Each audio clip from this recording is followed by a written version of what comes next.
شیعہ حضرات 18 ذی الحج کو عید غدیر مناتے ہیں، کیونکہ ان کے نزدیک آج 18 ذی الحج کے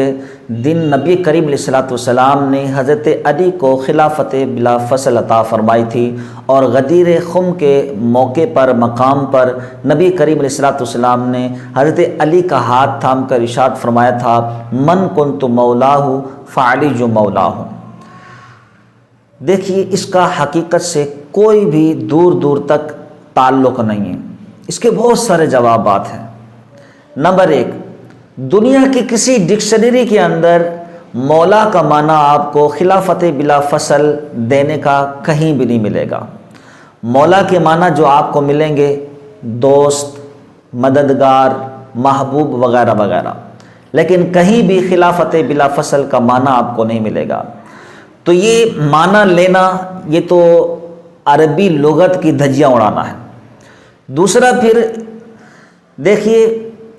جب کوئی اہم معاملے کا اعلان کیا جاتا ہے نا تو وہ بھرے مجمع میں کیا جاتا ہے، ایک بڑے اجتماع میں کیا جاتا ہے، لوگوں کو بلا کر مجمع جمع کر کے اس میں اعلان کیا جاتا ہے۔ اور خلافت بلا فصل کا اعلان کرنا یہ تو بہت اہم، اپنے بعد خلیفہ مقرر کرنا کتنا اہم مسئلہ ہوگا۔ تو حضرت یہ بتائیے، نبی کریم علیہ الصلوۃ والسلام نے حجۃ الوداع جو آخری حج ادا کیا، 8 دن پہلے جہاں پر مکہ پاک میں مسجد حرام میں لاکھوں کا مجمع موجود تھا اور اتنا بڑا اہم معاملہ تھا، خلافت کا اعلان کرنا تھا، نبی کریم علیہ الصلوۃ والسلام نے اس موقع کی غنیمت جانتے ہوئے تمام مسلمانوں کے سامنے جو وہاں مکہ پاک میں موجود تھے، وہاں پر حضرت علی کو خلافت دینے کا اعلان کیوں نہیں فرمایا؟ چاہیے تو یہ تھا نا کہ وہاں پر حجۃ الوداع کے موقع پر اتنا لاکھوں کا مجمع ہے، وہاں پر اعلان کیا جاتا کہ لوگوں کو یہ اویئرنیس ملے، زیادہ سے زیادہ لوگوں کو معلوم ہو کہ اپنے بعد مولا علی کو خلیفہ مقرر کر کے جا رہے ہیں۔ لیکن ہوا اس کے برخلاف، اپوزٹ ہی ہوا۔ نبی کریم علیہ الصلوۃ والسلام نے 8 دن کے بعد جا کر ایک جنگل بیابان ویران سی جگہ پر جو غدیر خم کے نام سے موسوم ہے، وہاں پر حضرت مولا کائنات کا ہاتھ تھام کر آپ نے فرمایا کہ من کنت مولاہ فعلی مولاہ۔ پتہ چلتا ہے معاملہ کچھ اور تھا، خلیفہ بلا فصل بنانے ارادہ نہیں تھا، بات کچھ اور تھی، حقیقت کچھ اور تھی، پس منظر کچھ اور تھا، لیکن ان حضرات نے اس کو اپنے نظریے کا، خلافت بلا فصل کا لبادہ اڑا دیا۔ حضرت بریدہ اسلمی رضی اللہ تعالیٰ عنہ جو صحابی رسول ہیں، انہوں نے نبی کریم علیہ الصلوۃ والسلام کے خدمت میں پیغام بھیجا، یا رسول اللہ مال غنیمت موصول ہوا ہے، لہذا کسی کو بھیج دیں تاکہ وہ مال غنیمت تقسیم کر دے۔ مولا کائنات کو نبی کریم علیہ الصلوۃ والسلام نے اس سلسلے میں بھیجا یمن کی طرف۔ تو حضرت علی یمن تشریف لائے اور ان صحابہ کے درمیان میں مال غنیمت تقسیم کیا اور اپنے لیے بھی حصہ نکالا۔ اس تقسیم کاری کو لے کر کئی صحابہ کرام کے درمیان رنجش ہوئی، ناراضگی پیدا ہوئی، اور حضرت بریدہ اسلمی رضی اللہ تعالی عنہ نے بھی شکایت کا اظہار کیا اور نبی کریم علیہ الصلوۃ والسلام کی خدمت میں حاضر ہوئے۔ اب ہوا یہ، حضور علیہ الصلوۃ والسلام حجۃ الوداع کی طرف تشریف لے گئے۔ جب آپ واپس تشریف لا رہے تھے حجۃ الوداع ادا کر کے، حضرت علی بھی یہ معاملہ طے کر کے، تقسیم کر کے حج ادا کرنے کے لیے مکے چلے گئے۔ وہاں سے جب یہ حضرات صحابہ کرام اور نبی کریم علیہ الصلوۃ والسلام حج ادا کر کے واپس تشریف لا رہے تھے،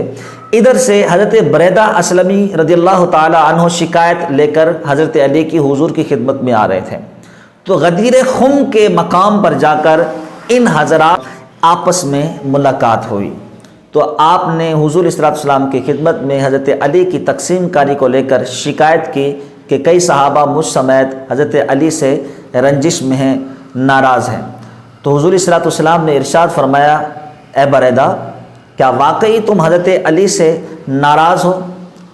تقسیم کاری کی وجہ سے؟ تو حضرت بریدہ عرض کرتے، جی ہاں یا رسول اللہ۔ تو حضور علیہ الصلوۃ والسلام نے اس وقت اس رنجش کو ختم کرنے کے لیے ارشاد فرمایا تھا کہ جس کا میں مولا ہوں تو اس کے علی بھی مولا ہے، یعنی جو مجھ سے محبت کرتا ہے وہ علی سے بھی محبت کرے، اس تقسیم کاری کو لے کر اپنے دل میں رنجش علی کی نہ بٹھائے، حضرت علی کی رنجش کو نہ پیدا کرے۔ تو اس وقت حضرت بریدہ اسلمی رضی اللہ تعالی عنہ کی رنجش حضرت علی سے جو تھی وہ ختم ہو گئی، اور دیگر صحابہ کرام کی بھی ختم ہو گئی۔ تو یہ پس منظر تھا، یہ حقیقت تھی کہ جس وجہ سے حضرت علی رضی اللہ تعالی عنہ کا ہاتھ تھام کر حضور صلی اللہ علیہ وسلم نے ارشاد فرمایا تھا نا، من کنت مولاہ